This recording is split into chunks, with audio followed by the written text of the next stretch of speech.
विधानसभा चुनाव के मद्देनजर कांग्रेस के पूर्व अध्यक्ष राहुल गांधी की दक्षिण भारत यात्रा जारी है। इसी कड़ी में राहुल गांधी तमिलनाडु के कन्याकुमारी पहुंचे, जहां एक रोड शो के दौरान राहुल गांधी ने पीएम मोदी पर हमला बोला। राहुल गांधी ने कहा कि प्रधानमंत्री मोदी के मन में तमिल के लोगों के प्रति सम्मान नहीं है। हम मोदी और आरएसएस को तमिल संस्कृति का अपमान नहीं करने देंगे। इस दौरान राहुल गांधी ने तमिलनाडु के मुख्यमंत्री पलानीस्वामी पर भी निशाना साधा। राहुल गांधी ने कहा कि एक व्यक्ति जो सिर्फ मोदी के सामने झुकता है, वो तमिलनाडु का प्रतिनिधित्व नहीं कर सकता। राहुल गांधी ने कहा कि तमिलनाडु के सीएम को दिल्ली से पीएम मोदी कंट्रोल करना चाहते हैं।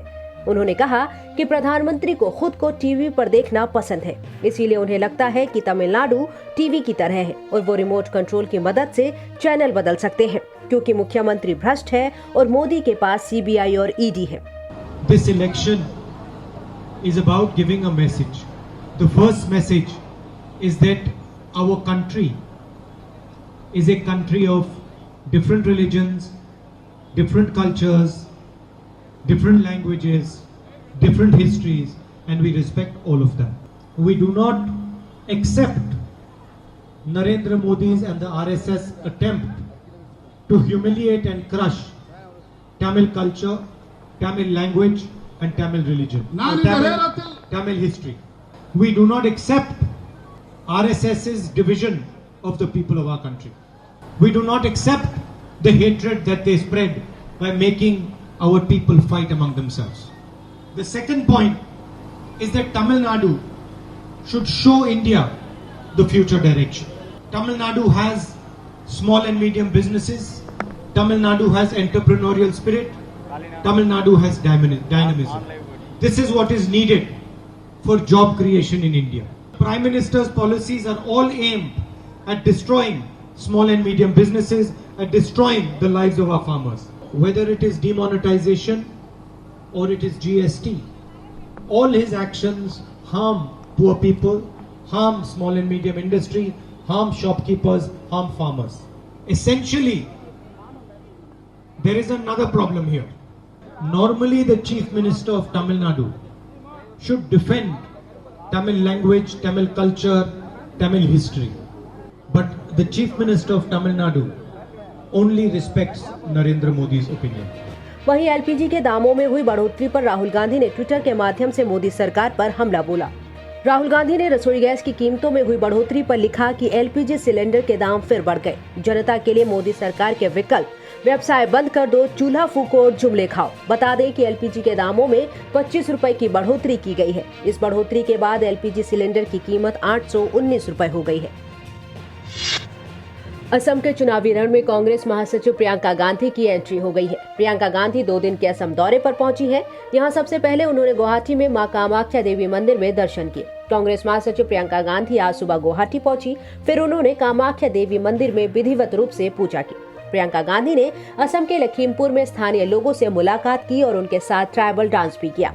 मंदिर में दर्शन के बाद प्रियंका गांधी ने ट्वीट भी किया। उन्होंने लिखा कि आज मां कामाख्या के दर्शन का सौभाग्य मिला। मां कामाख्या से समस्त देशवासियों के कल्याण के लिए प्रार्थना की। बता दें कि प्रियंका गांधी वाड्रा को असम के अपने 2 दिवसीय दौरे में कई कार्यक्रमों में हिस्सा लेना है। कार्यकर्ताओं के साथ बैठक के अलावा मंगलवार को तेजपुर में प्रियंका गांधी वाड्रा एक महारैली को संबोधित करेंगी। असम में इस बार 3 चरणों में विधानसभा चुनाव होना है।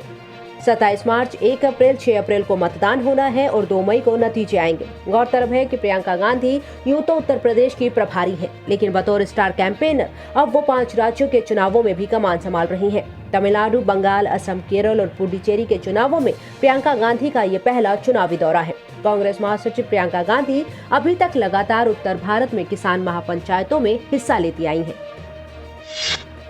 पीएम मोदी को कोरोना वैक्सीन लगने के बाद से बयानबाजी का सिलसिला जारी है। इस बीच कानून मंत्री रविशंकर प्रसाद ने कांग्रेस के नेता अधीर रंजन के बयान पर पलटवार किया है।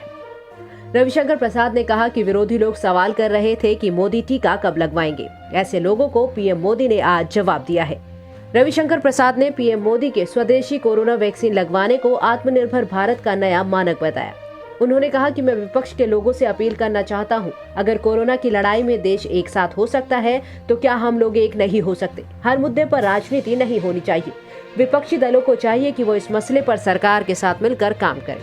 सबसे बड़ी बात है कि हमें ये नहीं भूलना चाहिए कि हमारे प्रधानमंत्री ने ये स्पष्ट कहा कि सबसे पहले कोरोना वॉरियर्स को टीका लगेगा, डॉक्टर्स को, नर्सेज को, सफाई कर्मचारी को, एम्बुलेंस ड्राइवर को, पुलिस वालों को, और उसके बाद हम लोग का नंबर आएगा। तो कुछ लोग जो सवाल कर रहे थे कि मोदी जी टीका कब लगवाएंगे, तो आज उनको मोदी जी ने जवाब दिया है कि मैं अपनी पारी का इंतजार करूंगा, और उस पारी से आज शुरुआत हुई है। मैं आज के दिन विपक्ष के लोगों से एक अपील करूंगा, क्या हम लोग कोरोना की लड़ाई में एक नहीं हो सकते क्या? अगर देश हो सकता है, अगर मोदी जी ने दर्जनों बार सारे मुख्यमंत्रियों से बात की, देश ने बार बार यह परिचय दिया, तो शायद लगता है कि आज हम लोग राजनीति से ऊपर उठकर इस वैक्सीन की लड़ाई में और वैक्सीन लगवाने की पूरे अभियान में एक हो जाए तो देश का भला होगा। अब हम लोगों ने, मंत्रियों ने एक प्रकार से निर्णय किया है कि हम लोग पैसे देकर लगवाएंगे, ये हमारा स्वयं का फैसला है, तो होना चाहिए ना, बिल्कुल। गौरतलब है कि लोकसभा में विपक्ष के नेता अधीर रंजन चौधरी ने कहा था कि पीएम मोदी चुनावी राजनीति कर रहे हैं। उन्होंने आगे कहा, पीएम ने पहले वैक्सीन क्यों नहीं लगवाई? जब वैज्ञानिकों ने कह दिया कि वैक्सीन सुरक्षित है, तब जाकर लगवाई। उधर कोरोना वैक्सीनेशन के दूसरे चरण में विपक्ष टीके से दूरी बनाने के नए नए बहाने ढूंढ रहा है। वरिष्ठ नेता मल्लिकार्जुन खड़गे से जब पूछा गया कि क्या वो कोरोना की वैक्सीन लगवाएंगे, तो उन्होंने कहा, मेरी उम्र 70 साल से ऊपर है। कोविड-19 वैक्सीन उन युवाओं को देनी चाहिए जिनके पास मेरे उलट जीवन के ज्यादा साल हैं। देखो, इसमें मैं पॉलिटिक्स करना नहीं चाहता।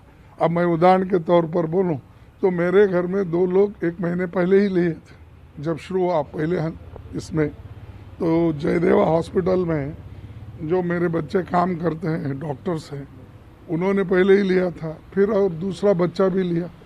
तो वो कोई उसको बहुत बड़ा पॉलिटिक्स करने का या मैम्यू तू करने का नहीं है। उसके थोड़े लोगों का एक संशय था कि लेने के बाद क्या होगा, उसका परिणाम क्या होगा। तो अब ठीक है, देखेंगे। उन्होंने तो लिया है, अब दूसरे भी लेंगे। कोई इसमें आगे पीछे की बात नहीं है और उसको ज़्यादा बढ़ावा देने का या प्रचार करने की आवश्यकता नहीं है। मैं 70+ हूँ। अब मेरा तो ये उद्देश्य है, भाई मेरे बजाय आप मेरे से यंगस्टर्स को दो जो लॉन्गविटी ऑफ लाइफ रहती है उसकी। अब हमारी जो लाइफ है तो 10-15 साल की रहती है, तो आप लोगों को बचाने के लिए दे दो, मेरे को दिए, मैं भी लेता हूँ।